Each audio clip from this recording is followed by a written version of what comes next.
በሕይወታችን አንዳንዴ የሚነሱ ማዕበሎች አጋንንት ላይሆኑ ይችላሉ። በእውነት ምንጩ ኃጢአት ከሆነ መድኃኒቱ ቀላል ነው፣ ንስሐ ነው። በደረሰብኝ ሁሉ አንተ ጻድቅ ነህ ብሎ ለእግዚአብሔር ክብር በመስጠት የምንኖረው ኑሮ ነው። የአንድ ቀን አይደለም። ንስሐ ኃጢአት በማድረግ ያመጣችው ማዕበል ነውና የንስሐ ህይወት በመኖር ነው የምታመልጠው። አንዳንዴ እንዳይምታታብን የማዕበሉ ምክንያት እንድናውቅ የብዙዎቻችን ማዕበል ከኃጢአት የመዳን የጽድቅ ወተት በማጣት ንስሐ መግባት ለእግዚአብሔር እውቅና መስጠት ሲያቅተን ወገኖች ሆይ በመከራ ላይ መከራ ከኃጢአትም ይችላል።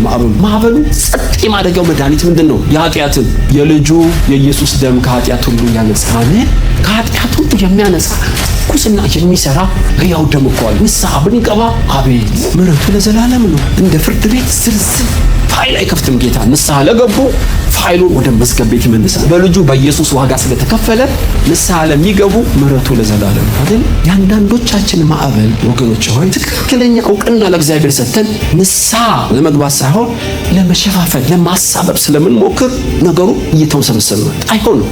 እሺ አይልም። ከባህራው ኃጢአትን መድኃኒቱ አንድና አንድ ብቻ ነው፣ ንስሐ። ወደ እግዚአብሔር በትህትና እንድንመለስ ኢየሱስ ይርዳል። ሉቃስ ወንጌል ምዕራፍ 8 ከቁጥር 22 ጀምሮ በጌታችን በኢየሱስ ስም አነባለሁ። ከዕለታቱም በአንዱ እርሱ ከደቀ መዛሙርቱ ጋር ወደ ታንኳ ገብቶ ወደ ባህር ማዶ እንሻገር አላቸው። ተነሱም፣ ሲሄዱም አንቀላፋ። አውሎ ነፋስም በባህር ላይ ወረደ፣ ውሃውም ታንኳይቱን ይሞላ ነበርና ይጨነቁ ነበር። ቀርበውም አቤቱ አቤቱ ጠፋን እያሉ አስነሱት። እርሱም ነቅቶ ነፋሱንና የውሃውን ማዕበል ገሰጻቸው፣ ተዉ፣ ጸጥታም ሆነ።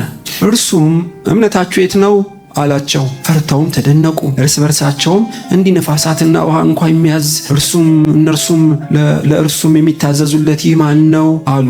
በገሊላ አንጻር ወዳለች ወደ ጌርሳኖን አገር በታንኳ ደረሱ። ወደ ምድርም በወጣ ጊዜ አጋንንት ያደሩበት አንድ ሰው ከከተማ ወጥቶ ተገናኘው። ከብዙ ዘመን ጀምሮ ልብስ ሳይለብስ በመቃብር እንጂ በቤት አይኖርም ነበር። ኢየሱስንም ባየ ጊዜ ጮሆ በፊቱ ተደፋ። በታላቅ ድምፅም የልዑል እግዚአብሔር ልጅ ሆይ ኢየሱስ ሆይ ከአንተ ጋር ምን አለኝ? እንዳታሰቃየኝ እለምንሃለሁ አለ። ርኩሱም መንፈስ ከሰውየው እንዲወጣ ያዘው ነበርና ብዙ ዘመን ይዞት ነበር። በሰንሰለትና በእግር ብረት ታስሮ ይጠበቅ ነበር። እስራቱን ሰብሮ በጋኔን ወደ ምድረ በዳ ይነዳ ነበር። ኢየሱስም ስም ማን ነው ብሎ ጠየቀው። እርሱም ብዙዎች አጋንንት ገብተውበት ነበርና ለጌውነን አለ። ወደ ጥልቁ ሊሄዱ እንዳያዛቸው ለመኑት። በዚያም በተራራዊ ብዙ እሪያ መንጋ ይሰማሩ ነበር። ወደ እነርሱም ሊገቡ እንዲፈቅድላቸው ለመኑት። ፈቀደላቸው። አጋንንትም ከሰውየው ወጥተው ወደ እሪያዎች ገቡ። መንጋውም ከአፋፍ ወደ ባህር ተጣደፉና ሰጠሙ። እረኞች የሆነውን ባዩ ጊዜ ሸሽተው በከተማውና በአገሩ አወሩት። የሆነውን ነገር ሲያዩ ወጥተው ወደ ኢየሱስ መጡ። አጋንንት የወጡለት ሰው ልብስ ለብሶ ልቡም ተመልሶ በኢየሱስ እግር አጠገብ ተቀምጦ አገኙና ፈሩ። ያዩትም ደግሞ አጋንንት ያደረበት ሰው እንዴት እንደዳነ አወሩላቸው። በዙሪያውም በጌርሴም አገር ያሉት ሕዝብ ሁሉ ታላቅ ፍርሃት ይዟቸዋልና ከእነርሱ እንዲሄድ ለመኑት። በታንኳም ገብቶ ተመለሰ። አጋንንት የወጡለት ሰውም ከእርሱ ጋር ይኖር ዘንድ ለመነው። ነገር ግን ወደ ቤት ተመለስ፣ እግዚአብሔር እንዴት ያለ ታላቅ ነገር እንዳደረገልህ ንገር ብሎ አሰናበተው። ኢየሱስም እንዴት ያለ ታላቅ ነገር እንዳደረገለት በከተማ ሁሉ እየሰበከ ሄደ። አሜን። በኢህአዴግ ዘመን ቆይቷል ማለት ነው። ጊዜው አመቱ ትዝ አይለኝም። መርካቶ አካባቢ ነበርኩ። ዕቃ ለመግዛት ነው ሄድኩና ከመርካቶ ሱቅ ዕቃ ገዝቼ ስመለስ ድንገት ሰዎች ወደ እኔ እየሮጡ መጡና የሚሮጡት ሰዎች ቁጥራቸው እየበዛ መጣ። ምክንያቱም ሳለው የሩጫውን ምንጭ ሳላው አልሮጥም ብዬ ቆምኩና ብዙ ሰው እኔ ወደ ላይ ነው የምሄደው ወደ ታች እየሮጠ መጣ። ምን ሆነሃል አልኩት። አንዱን ምንድነው የሚያሯሩጣቸው ስል ሲሮጡ አይቻለሁ፣ ሮጣለሁ፣ ሩጥ አለኝ። ምክንያቱም ግን አልነገረኝም። ያለ ምክንያት አልሮጥም። የደረቴን ነፍቼ ቆምኩ። የሚገርማችሁ አውቶቡሶች ሰውን እያራገፉ ፊታቸውን እያዞሩ በፍጥነት ሱቆች እየተዘጉ መጡ። ዘራፊዎችም አጋጣሚ ተጠቅመዋል እና ፈራው። ያለ ምክንያት የሁሉ ሰው አይሮጥም ብዬ መሮጥ ጀመርኩ። ግን ምክንያቱን ለማወቅ እየተጣጣርኩ ነበርና ቤቴ 6 ኪሎ ነው። ወደ ቤተክርስቲያኔ ደወልኩ። መርካቶ ሩጫ ነው፣ ሌብነቱ ቀልጧል፣ ግፊያው ቀልጧል። ምንድነው የተፈጠረው? ነው የ6 ኪሎ ተማሪዎች በጠበጡ ፌደራል መጥቶ ጸጥ አሰኛቸው። ምንጩ ደርቋል አሉ። ሃሌሉያ አልኩ። ከዛ ኮርነር ጥዴን ያዝኩ። አያችሁ ሮጦ የሚያሯሩጠው ማን እንደሆነ ገባኝ።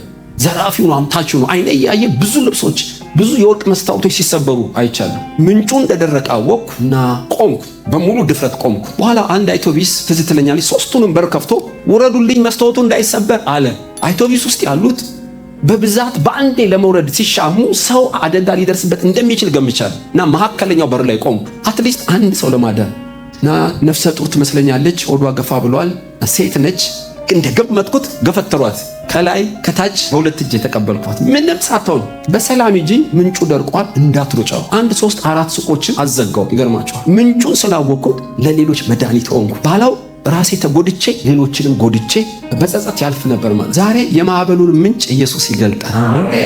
ለአንድ ሰው ምናልባት መልእክት ሊኖረው ይችላል። ጌታና ከዕለታት በአንዱ ከደቀ መዛሙርቱ ጋር በታንኳ ገብቶ ወደ ጌርሴኖን እንሄዳላቸው። አምላካዊ ቃል ነው፣ ከነሱ ጋር ነው። አምላክ ነው ትእዛዝ ያወጣው። ለምን እንደሄድ ባያውቁም በታንኳ ተኝቷል። ጉዞ ጀመሩ። በሚጓዙበት ሰዓት በአምላክ ትእዛዝ ከአምላክ ጋር እየተጓዙ ሳሉ ማዕበል ተነስና ታንኳይቱን ሞላው። ፈሩ። ጠፋን ብለው እስኪቀሰቅሱት ድረስ ከመጠን በላይ ፈሩ። ተነሳና ማዕበሉን እንደሰው ገሰጸው። ዝም በላለው፣ ጸጥ አለ። የነዚህ የማዕበሉ ምንጭ ምንድነው? ክፍሉ ሙሉን ያነበብኩላችሁ። የማዕበሉ ምንጭ ተፈጥሮ ሳይሆን በጌርሴኖን ያሉ አጋንንቶች እንደሆኑ ሉቃስ ጠቁሞናል። እንደምታውቁና ክፉ መንፈስ ኢየሱስ እንደመጣ አውቀዋል። እና በጌርሴኖን ያሉ ከንቲባዎች በስራ ላይ ናቸው። በጌርሴኖን ያሉ ሆስፒታሎች በስራ ላይ ናቸው። ፌዴራል ፖሊሶች ይሰራሉ። ህዝቡ ግን ሰላም የለውም። ያገባሉ፣ ይጨነግፋሉ፣ ለማግባት ይፈልጋሉ፣ ከእጃቸው ያመልጣል። ይነግዳሉ፣ ይከስራሉ። ጤና የላቸውም፣ ሰላም የላቸውም። ምንጩን አያውቁትም። እና በጌርሴኖን ከተማ ውስጥ የህዝቡን ኑሮ ያወዛገበው እሪያን እያራባ ሰላምን እየወሰደ በጨለማ ድቅድቅ ውስጥ ያስቀመጣቸው በጌርሴኖን ባለው ሰውዬ ውስጥ ያሉ ሌጌዮኖች ናቸው። ሰውየው አንድ ነው ያለው 18,000 አጋንንቶች ተጠጋግተዋል። ከሰውየው እየወጡ አንዱን ይመቱታል፣ ከሰውየው እየወጡ አንዱን ያጨነግፉታል። ቢሮአቸው በጌርሴኖን መቃብር ውስጥ በአንድ ሰው ውስጥ። ኢየሱስ ወንጌል ለመስበክ አልሄደም። ወደ አንድ ከተማ ስትገቡ መንገድ ሰልሉ፣ ገዢውን ሳታስሩ ኃይለኛውን ሳታስሩ ቤቱን አትበዘብዙም እንደተባለ የማዕበሉ ምንጭ የጌርሴኖን ህዝብ ምንጭ የት እንደሆነ ቁልፉን ኢየሱስ አውቋል። ስልጠና እየሰጣቸው ይመስለኛል። የማዕበሉ ምንጭ እንደ ዮናስ በአመፅ ስለሄዱ የተነሳ አይደለም። እንደ ጴጥሮስ እምነት ስላጡ እየሰጠሙ አይደለም። በእርግጥ እምነት ያጡት ማዕበሉን መገሰጽ እንደሚችሉ አውቆ ነው የገሰጻቸው። የዚህ የማዕበል ምንጭ ግን አጋንንት። ብዙ ጊዜ በህይወታችን 3 ምንጮች አሉ። በህይወት የተነሳው ማዕበል ኃጢአት ሰርቼ ነው፣ እምነት ጎሎኝ ነው፣ ወይስ አጋንንታዊ ተቻለው በዙሪያዬ? መንፈሳዊ ስለላ እንድናረግ በእውነት ይገባናል። ትዝ ይላችኋል፣ ኤልሳ መተተኛና አመንዝራ ሴት ነበረች፣ ኤልዛቤል የተባለች። ብዙ ነቢያቶች አልቻሉም። ኢቨን ኤልያስ ሊቋቋማት አልቻለም። ከአፏ ቃል አንዴ ዛቻ ስታወጣ የሴትና የንጉሥ ሚስት ቃል አይደለም የምታወጣው፣ ወገብን የሚፈታ ቃል። ይገርማችኋል። በዓል የተባለ አራባች፣ ሃይማኖቷን ቤተ መቅደሱን ዘጋች እና ጣዖትን ማምለክ እጅግ በረታች። ሊቋቋማት ማንም አንዳንዱን በዝሙት ትጥለዋለች፣ ሌላውን በፍርሃት ትጥለዋለች። ነቢያቶች አልቻሉም። አብድዩ የተባለ 100 ነቢያትን ዋሻ ውስጥ አስቀምጦ 50 ነቢያት ቀንና ሌሊት ቢፋለሙ ኤልዛቤል ልትወድቅ አልቻለች። እቺ ሴትዮ ተራ ሰው ሳትሆን ምንጯን ለማግኘት አልቻሉም ነቢያቶች። እዚህ ይላችኋል፣ እግዚአብሔር ለኤልያስ ገለጠለት። ኤልያስ ወደ ሶሪያ ትሄዳለህ፣ 3 ዓመት ትቀመጣለህ፣ ዝናብን እስክሰጥ ድረስ አንዲት መበለት አዝዣለሁና ሂድ አለው። ለምን ሶሪያ? እግዚአብሔር ሆይ ሩቅ ከተማ የአብርሃም ከተማ ባልሆነ አሕዛብ ምድር ስለምንድን ነው የሚሄደው? ምክንያት አለኝ፣ ሂድ አለው። ኤልያስ የተላከው ወደ ሰራብጣ ነው። ሰራብታ ምንድነች ብላችሁ መጽሐፍ ቅዱስ ብታጠኑ የኤልዛቤል መንደርና የአባቷ አገር ሰራብታ ነው። ገዢው ቦታ ላይ የኤልዛቤል ብርታት ከበስተጀርባ አባቷና ጣዖት የሚያመልኩ መናፍስቶች ከኋላ ኃይል ስለሚያቀብሏት ፍልሚያው ኤልዛቤል ፍላፊት ስጋ ከለበሰችው ሳይሆን ምንጩ ላይ እግዚአብሔር ኤልያስን አስቀመጠ። 3 ዓመት ቀንና ሌሊት ምንጩ ላይ ገዢው ላይ ሲፋለም የኤልዛቤል አባት ሲወድቅ ኤልዛቤል ከፎቅ ላይ ወደቀች። ይገርማችኋል። ምንጩን አሳየው ማለት ነው። ተራ ጃንደረባ ነው ገፍትሮ የጣላት። ውሾች በሏት፣ ፈረሶች ረገጧት፣ እንደ ፋንድያ ተበታተነች። አንድ እዩ በተባለ ሰው ማለት ነው። ዋናና ገዢውን ከበስተጀርባ ኤልሳ መጥቶታል። ፊት ለፊት ግን ኤልዛቤል መቆም አልቻለች። አንዳንዴ የነገራችን ምንጮች ምንጩን ሳይሆን ነገሩ ላይ ስለምንታገል ዋና ምንጩን ስለምንስተው ዘመናችን በከንቱ ያልቃል። ያለ ዓላማ መተኮስ ይሆናል። ጾም ጸሎታችን ያለ ዕውቀት ይሆናል። ታውቃላችሁ፣ በእግዚአብሔር ላይ እናማርራለን። ከማጋ እንዴት እንደምንዋጋ አናቅም። ጠቅላላ የህይወት መልህቁ ከእጃችን ያመልጥብን። ጌታ ኢየሱስ በጌንሳሬጥ ወንጌል እንዲሰበክ የጨለማው ገዢ ውስጥ ተቀምጦ የት ቦታ ሆኖ ከተማዋን እንዳሰረ ምንጩን ያወቀው የገሰጸው ታውቃላችሁ፣ ባህሩን የተፈጥሮ ባህሩን ብቻ ሳይሆን ባህሩን ያንቀሳቀሰውን መንፈስ ነው። እንዴት ወደኛ መጣ አሉት። አፍ አውጥተው ባይናገሩም በተፈጥሮ ውስጥ ምን አይነት ውጊያ እንደላከበት ለመመለስ ኢየሱስ አስቀድሞ አውቋል። ጳውሎስ በመቄዶንያና እናርዳን ስትለው ትዝ ይላችኋል። ሄዶ የፊልጵስዩስ ዋና ከተማ የኢሮፕ ጌት ነች፣ እነ ሊዲያ ጌታን ያመኑባት ነች። የቅዱስ የእግዚአብሔር ባሪያ የመዳን መንገድ የሚነግራችሁ የተባረከ ነው እያለች ስትናገር ትኩር ብሎ አያት ይላል። ከተማውን በሙሉ የተቆጣጠረች ብዙ ትርፍ ለጌቶቿ የምታመጣ ገረድ የምትመስል በውስጧ ግን አጋንንት እንዳለባት አየ። በታላቅ ድምፅ አጋንንቱን ገሰጸው፣ ለቀቃት። የምድር መንቀጥቀጥ በሉ የምድር መፈታት በሉ በዚህ በፊልጵስዩስ ከተማ ወንጌል በፍጥነት በጥራት እንዲበዛ ኃይለኛውን ጳውሎስ አስሮታል ማለት። የችግሩ ምንጭ አንዳንዴ የህይወታችን አጋንንቶች ሊሆኑ ይችላሉ። ዳንኤል በትንቢተ ኤርምያስ የተጻፈው ቃል የ70 ዓመት ምርኮ እንደተፈጸመ ባየ ጊዜ ወደ እግዚአብሔር ለራሱና የህዝቡን ኃጢአት ይዞ ይማልድ ጀመር።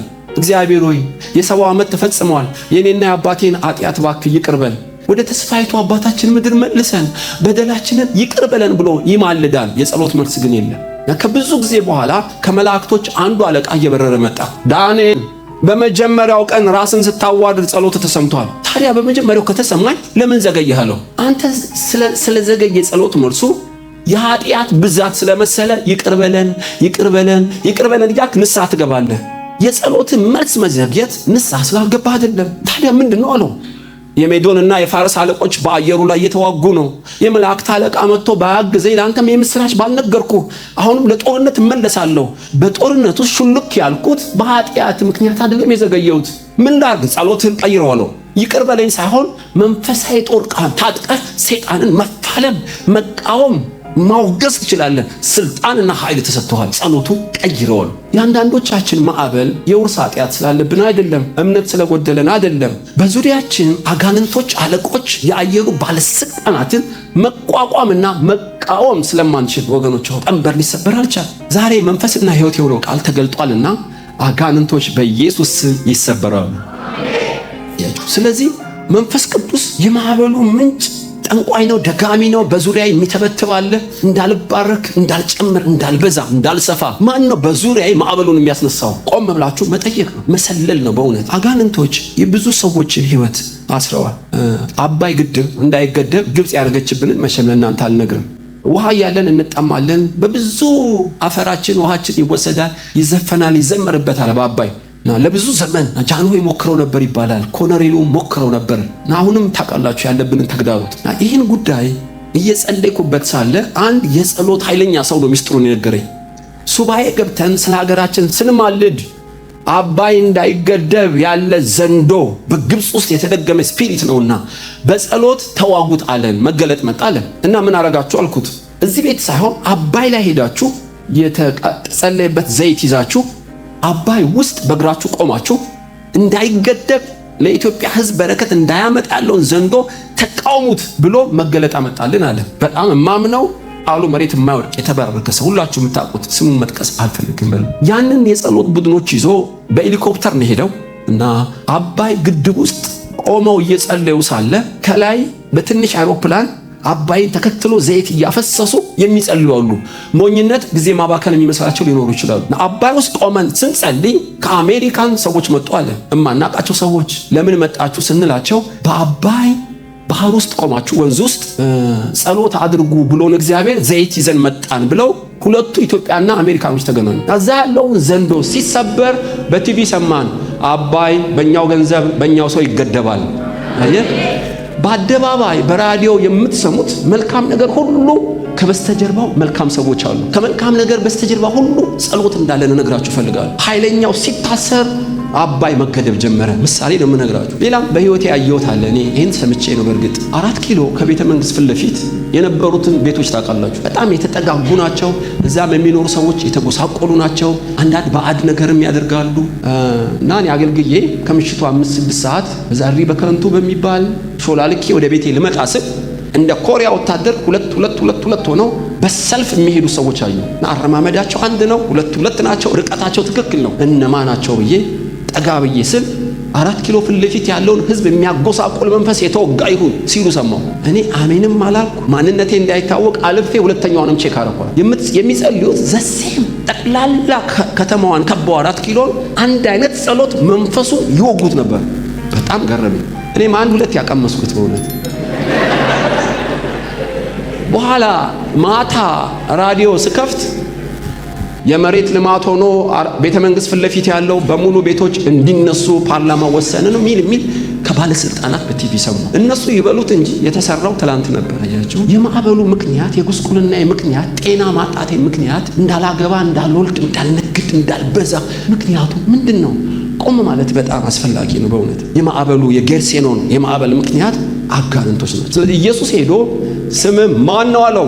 ይታሰራል፣ ይበጥሳል። እናኛ ሌጊዮን ነን። አንድ የሮም ወታደር ክፍለ ጦር እዛ ውስጡ ነበር ማለት ነው። ሌጊዮን ማለት ብዙ ወታደሮችን የሚመራ ጀነራል ይመስለኛል። 17000 ሮማን ወታደር ነው ሌጊዮን የሚባሉት። አላቅና ውጣ አለው። ታውቃላችሁ፣ እሪያውንም ርኩሳን ያልተፈቀዱ የማያመሰኩትንም ስፒሪቱንም ወደ ጥልቁስ ገቡ። ልቡ ተመልሶ አየ። ጌታ ሆይ እባክህ ልከተልህ አለው። ኖ አትከተለኝ፣ እግዚአብሔር ያደረግልህን እየተናገርክ በከተማው ሂድ አለው። ትላንት አጋንንት ያደረብኝ እንደ ሐዋርያት ስልጠና ያልወሰድኩ ዛሬ አውጥተህልኝ ነገ ሰባኪ መሆን እችላለሁ። ኃይለኛው ታስሮልሃል፣ ቀላል ነው ሂድ። ኢየሱስ አዳነኝ ስትል ብዙ ሰው ነው ጌታን የሚቀበለው። ለምን? ካንተ ቃል አይደለም፣ ካንተ ትንተና አይደለም። ኃይለኛው ታስሯል፣ በቀላሉ ሰማይ ተከፍቶልሃል የሚል መልእክት ነው። እንደምታውቁ በአንዳንዶቻችን ህይወት የማዕበሉ ምክንያትን ስለሳት ነው ከራስና ከእግዚአብሔር ጋር የምንጣላ ብዙ ነን። የብዙዎቻችን በረከት የመጀመሪያው ያሰረው ማን ነው? አጋንንቶች እንደሆኑ መሰለል አለብን። አጋንንቶች ብቻ አይደሉም የማዕበል ምክንያት። እና ሌላም ክፍል መጽሐፍ ቅዱስ ላይ የተርሴስ ማዕበል የሚባል አለ። ታውቃላችሁ፣ ወደ ነነዌ ሂድ ሲለው ወደ ተርሴስ ኮበለለ። የዮናስ ማዕበል ደግሞ የተለየ ነው። ያንዳንዱ ሰው የማዕበሉ ምክንያት አጋንንቶች ሳይሆኑ ኃጢአት ሊሆን ይችላል። መፍትሄው መገሰጽ አይደለም፣ ያብሳል። ገርማችኋል። ስንዴን ባህር ብትከቱ፣ ቀዛፊ ብታመጡ፣ ሸራ ብትወጥሩ፣ የፈለገ ምክር አድርጉ፣ ማዕበሉ አይቆምም። ዮናስ ገብቶታል። የኃጢአቱ ምክንያት እኔ ነኝ፣ የማዕበሉ ምክንያት እኔ ነኝ። እኔ ስትጥሉኝ ጸጥ ይላል አላቸው። እና መርከቡን ወደ ዳርቻ ለማድረስ ብዙ ሞከሩ፣ በደም እንዳይጠየቁ። ዮናስ ግን ነግሬያቸዋለሁ አይሆንም ማለት። በቀዛፊ ብዛት፣ በኮሚቴ ብዛት፣ በገንዘብ ብዛት፣ ሸራ በማቅለል መርከቧን በማቅለል አይሆንም። በአመፅና በኃጢአት የሆነ ስለሆነ መፍትሄውን አውቀዋለሁ፣ ጣሉኝ አላቸው። እግዚአብሔር ሆይ በደም እንዳትጠይቀን ብለው ዮናስን ሲጥሉት ማዕበሉ ጸጥ ሲል ፈሩ እግዚአብሔር። በሕይወታችን አንዳንዴ የሚነሱ ማዕበሎች አጋንንት ላይሆኑ ይችላሉ። በእውነት ምንጩ ኃጢአት ከሆነ መድኃኒቱ ቀላል ነው፣ ንስሐ ነው። ንስሐ ማለት እግዚአብሔር ያረኩትን በደሌን ይቅር በለኝ ማለት አይደለም። እሱም ንስሐ ነው። በእርግጥ በደረሰብኝ ሁሉ አንተ ጻድቅ ነህ ብሎ ለእግዚአብሔር ክብር በመስጠት የምንኖረው ኑሮ ነው። የአንድ ቀን አይደለም ንስሐ። ሰውን በመድረክ ማንሳት መልካም አይደለም። በእርግጥ ግን ለትምህርታችሁ እንዲሆን በጥንቃቄ ምስክርነት ያለፍኩበትን ልንገራችሁ። ቄስ አለችኝ። አቤት። ይገርምሃል፣ አንድ ዛሬ ክርስቲያንን ከሚሉት 100 እጥፍ የሚሻል ሰው አለ አለች ስታጠጋጋኙ። እንዴት አልኳት። አቤት ጸባው ልነግራለች። ሸበላ ነው፣ ባለጸጋ ባለስልጣን ብቻ መሆኑ አይደለም። አቤት ጸባይ፣ አቤት ጸባይ። ምን ፈልገሽ ነው አልኳት። ያው አንተም ታውቀዋለህ ብላ ስሙን ነገረች። አዎ አውቀዋለሁ፣ ጥሩ ጸባይ ያለው ግን በጌታ አይደለም። ምን መሰለ፣ በጣም ቅርብ እኮ ነው አልኳለች። በአጭሩ ንገረኝ የመጣሽበትን ስላት ላገባው ነው አለች። ኦኬ ልታገቢው ነው?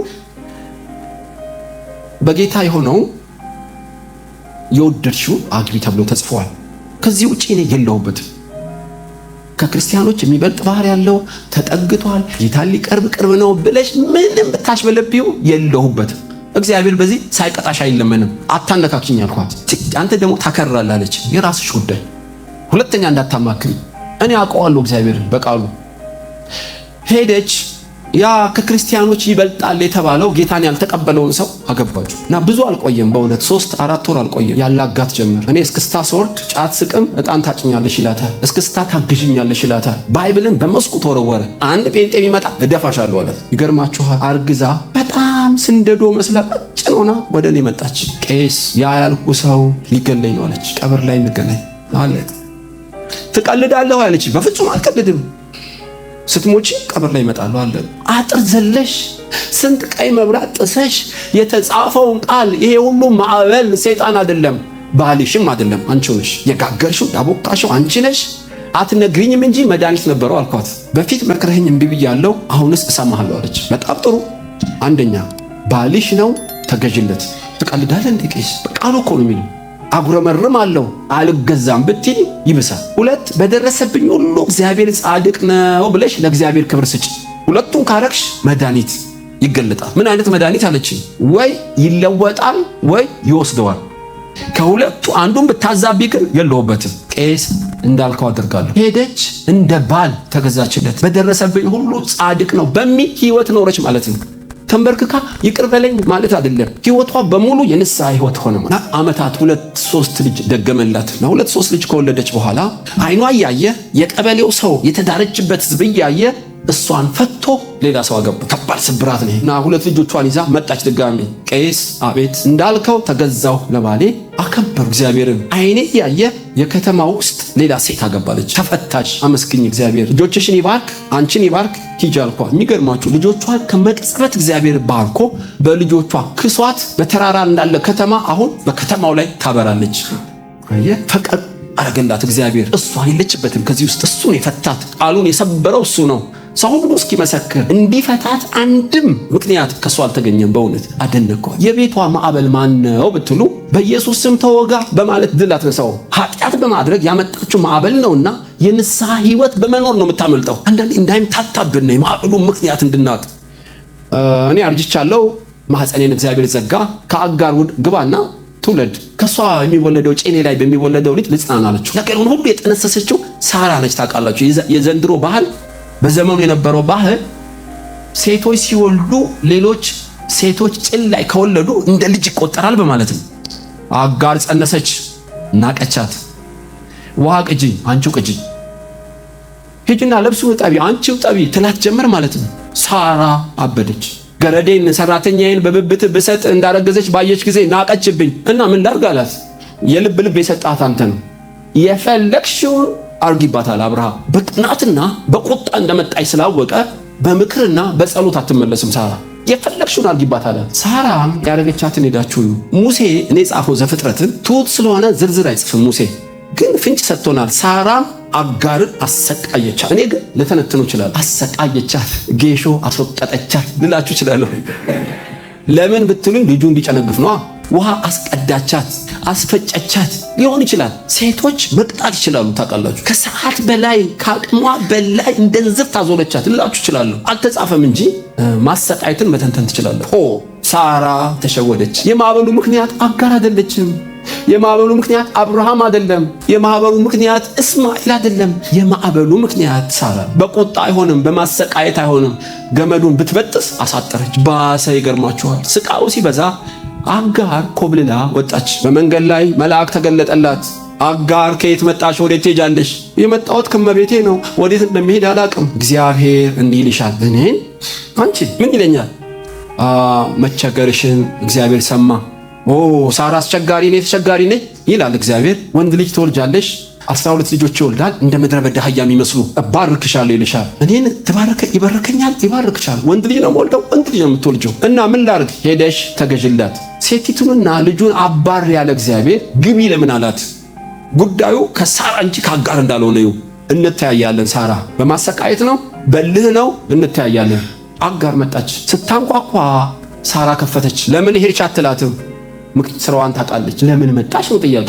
ይገርምሻል እመቤቴ፣ እንደው እንዳትቆጪ፣ መልአክ ላይ እግዚአብሔር ተገለጠልሽ። መልአክ ላንቺ ተገለጠልሽ። በእውነት ነው የምልሽ። ምን አለሽ? አረ ጉድ ነው ያለኝ። ሳራ አስቸጋሪ ነች አለ። እኔን አስቸጋሪ? እሱ ነው ያለው። እንግዲህ እኔ ምን አውቃለሁ። አስቸጋሪ ብሎሻል። እልህም ይኖርበታል። የሚገርምሽ ወንድ ልጅ ትወልጃለሽ አለኝ። አየህ፣ ሴት ከወለድኩ ሐሰተኛ ትንቢት ነው። አልትራሳውንድ የለም ያኔ። ወንድ ልጅ ቁጭ ታደርጊያለሽ አለኝ። በዚህ ነው እንዴ የምታበቂው? 12 ልጆች ይወልዳል አለኝ። ከሁሉ የገረመኝ እሱ አይደል። ያኔ ስታጫውችኝ አብርሃምን እንደ አሸዋ እንደ ከዋክብት ዘሩን አበዛለሁ ብሎ የለም እግዚአብሔር። ተመሳሳይ ትንቢት ለኔ አይመጣ መሰልሽ? ምን አለሽ? ዘርሽን አበዛለሁ አለኝ። ይሄ ነገር የኔና የአብርሃም ጋብቻ ጸደቀው ማለት ነው።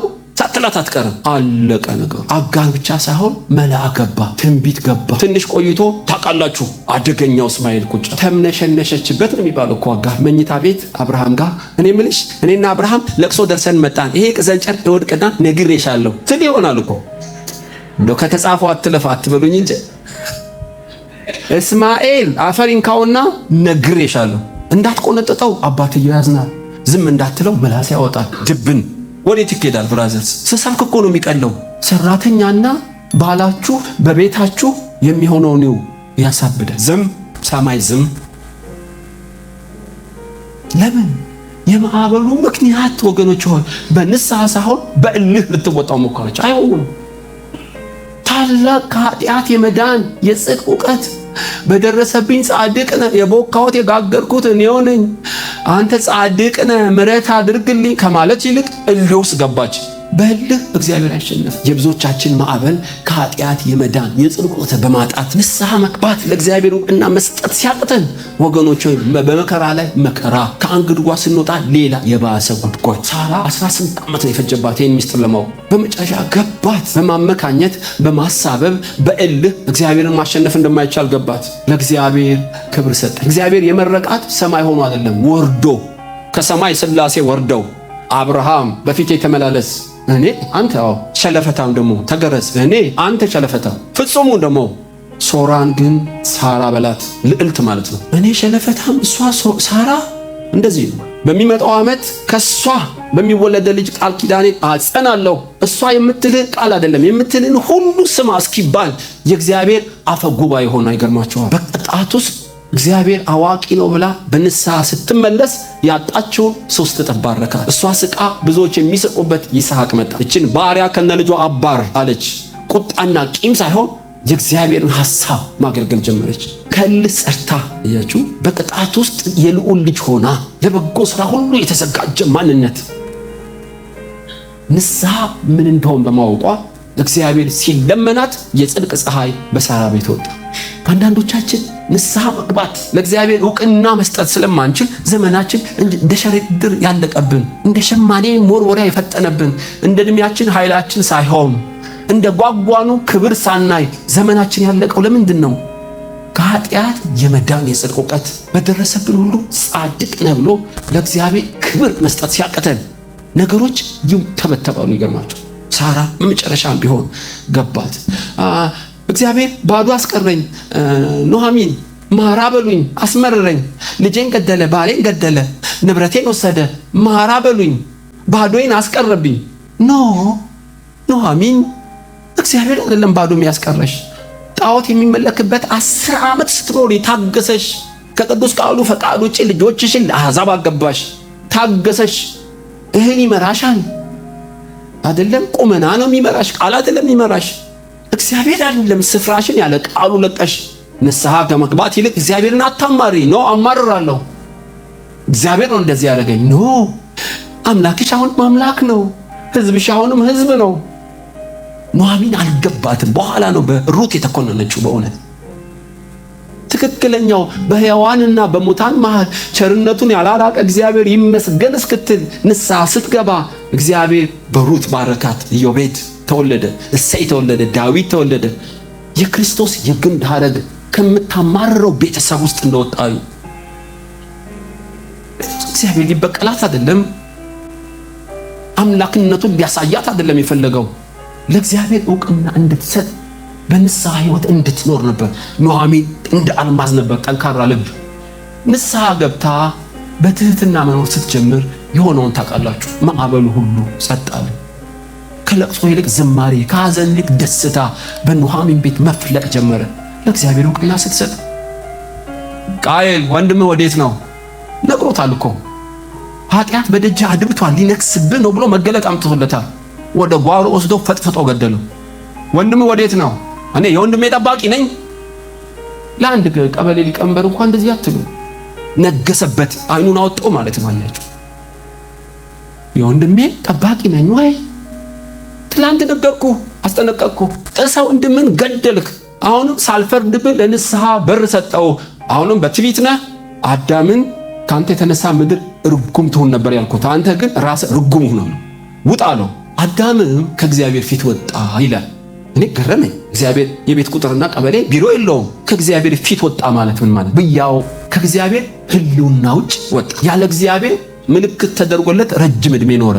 ቃየንም ሄኖህ የተባለ ልጅ ወለደ። ሄኖህ ማለት መንከራተት ማለት። ከተማን ሰራ፣ በልጁ ስም ሄኖህ አላት። የመንከራተት ከተማ አላት። ማን ነው ሄኖህ?